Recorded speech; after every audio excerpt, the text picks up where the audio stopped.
네, 더불어민주당 이재명 의원이 내일 당대표 출마를 공식 선언합니다. 이와 함께 이 의원을 견제하는 97그룹의 공세 수위도 점점 높아지고 있습니다. 권성동 국민의힘 당대표 직무대행이 사적 채용 논란이 불거진 대통령실 구급 직원을 자신이 추천했다고 말해서 논란이 일고 있습니다. 그 직원의 아버지가 강릉시 선관위원인 것도 논란이 되고 있습니다. 한 주간의 전국 이슈 신선정 부산외대 국제학부 부교수, 차재원 부산 가톨릭대 특임교수 두 분과 말씀 나눠보겠습니다. 안녕하십니까? 예, 안녕하세요.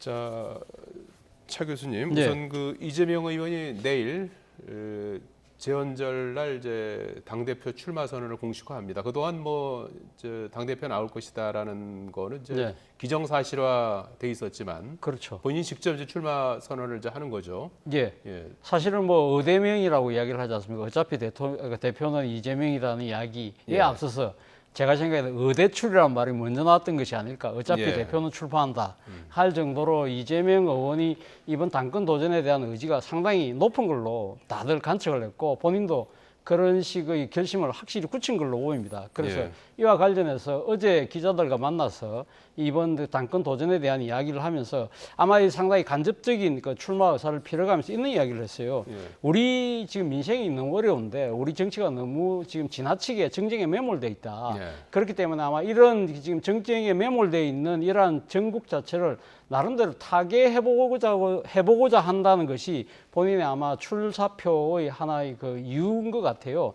그런데 예. 과연 지금 이재명 의원이 이렇게 당대표 출마하고 지금 의대명이란 말처럼 당대표가 됐을 경우에는 과연 정쟁이 완화가 될 것이냐, 오히려 더 심화될 수 있다는 우려가 높은 게 사실이거든요. 예. 그렇지 않습니까?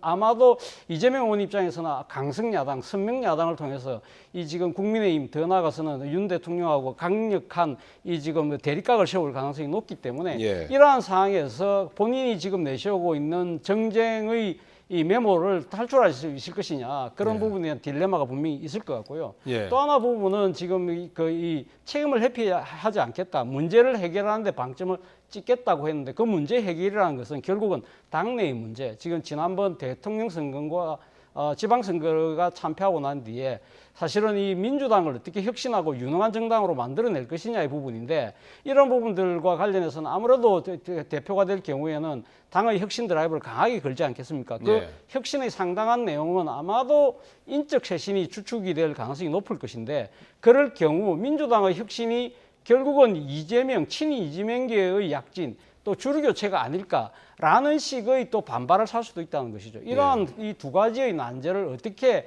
극복을 하느냐 거기에 대한 나름대로의 처방전을 이번 전당대회를 통해서 제시하는 것이 이재명 의원의 숙제인 것 같습니다. 예, 정쟁이 더 격화될 것이냐 아니면은 좀 더 완화될 것이냐 예. 또는 혁신을 어떻게 제대로 네. 또 모두가 만족하는 혁신을 이뤄낼 수 있을 것이냐 이 두 가지 관점에서 지적을 해주셨는데 사실 이재명 의원의 출마는 그 출마 자체보다는 이제 과연 출마의 명분이나 메시지가 무엇일 것이냐에 대해서 이제 관심이 모아지고 있는데요.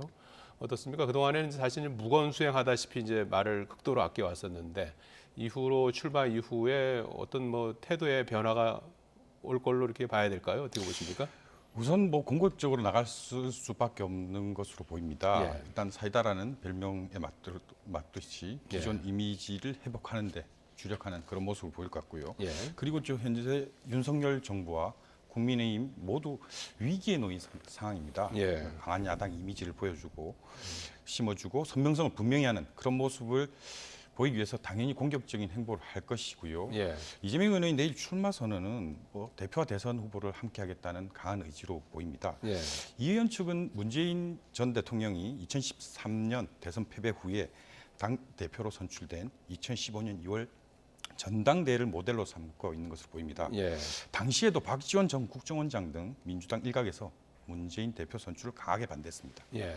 문재인 대표 선출 이후인 2016년 총선을 앞두고는요 탈당해서 안철수 의원이 이끌던 국민의당에 합류하게 됐습니다. 예. 그런 모습의 논란 예. 없다고 보기는 어려울 겁니다. 그런데 조금 다른 부분은요. 예. 문재인 대통령 대선 패배 후 2013년 대선 패배 후 1년 정도의 자숙 기간을 가졌습니다. 그런데 예. 이재명 의원은 대선 패배와 4개월여 4개월여 만에 보궐선거에 나와서 본인 의원이 되었고요. 그리고 지방선거를 이끌면서 패배를 했습니다.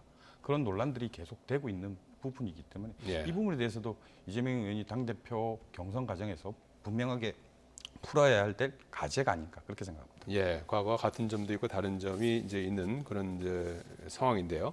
자, 이재명 의원에 대한 97그룹의 견제 수위도 높아지는 모습인데요. 관련 발언 잠시 들어보시겠습니다. 사법 리스크가 우리 당의 이런 민생을 챙기는 모습에 발목을 잡지 않아야 된다 이런 생각을 갖고 있습니다.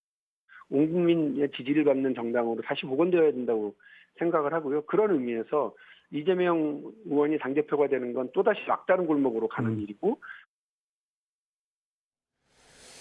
자, 97그룹 의원들이 이 의원의 사법 리스크를 네. 공개적으로 거론하면서 이제 어떻게 보면 여론전에 네. 나선 거죠. 그래서 앞으로 일정을 보면은 이제 이달 28일에 대표와 이제 최고위원 컷오프를 하고 네. 그리고 한 달 뒤에 이제 맞습니다.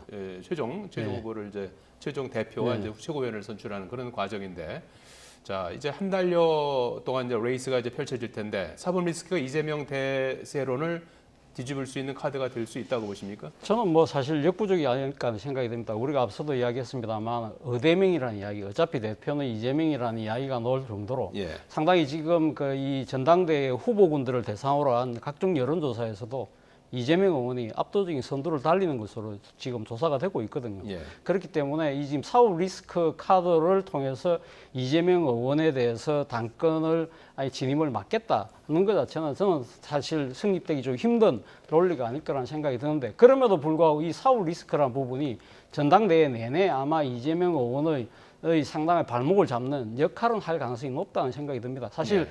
지금 의대명이라는 그 논리를 통해서 이재명 의원이 당권을 잡을 경우에 문제는 사법 리스크는 그 이후에 이제 발생한다는 것이죠. 지금 뭐 검찰과 경찰의 입장에서는 지금 이재명 의원을 둘러싼 여러 가지 지금 강력한 의혹들에 대한 수사를 아주 강하게 지금 시도를 하고 있기 때문에 네. 아마 전당대회가 끝날 쯤 정도가 된다고 한다면 아마 뭐 수사 일정에 따라서 계속적으로 아마 압박은 더 심해질 수밖에 없을 것이다는 생각이 들고요. 이와 관련해서 이재명 의원의 측근 의원으로 알려져 있는 정성호 의원이 이런 이야기를 했어요. 예. 뭐 그러니까 지금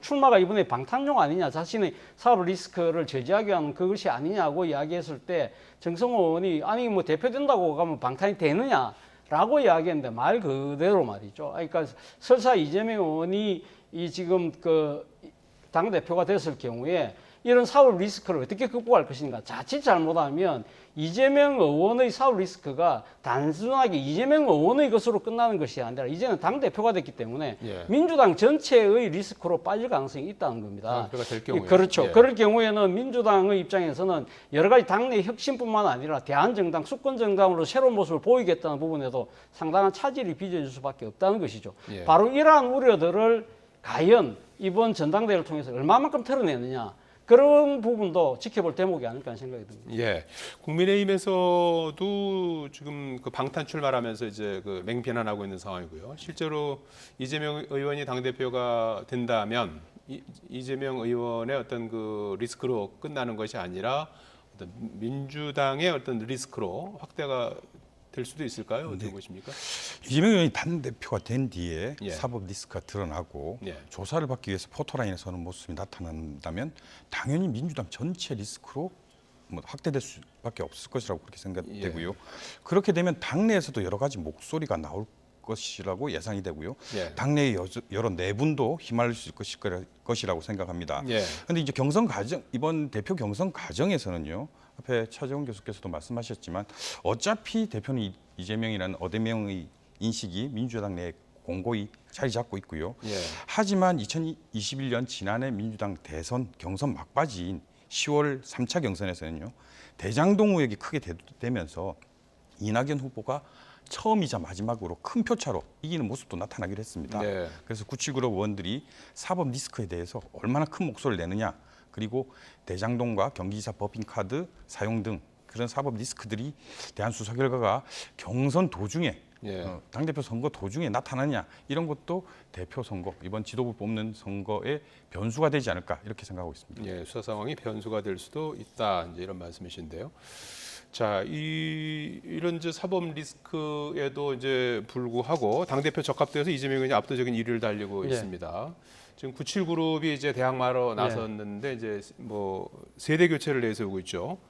그런데 아직까지는 이제 힘을 받지 못하는 그런 네. 분위기예요. 네. 어떻습니까? 만약에 이제 컷오프에서 이제 3명으로 압축이 되지 않습니까? 네, 그렇죠. 거기서 이제 저 이재명 의원이 들어가고 나머지 두 나머지 명이 두 사람, 구출그룹에 예. 들어간다면 예.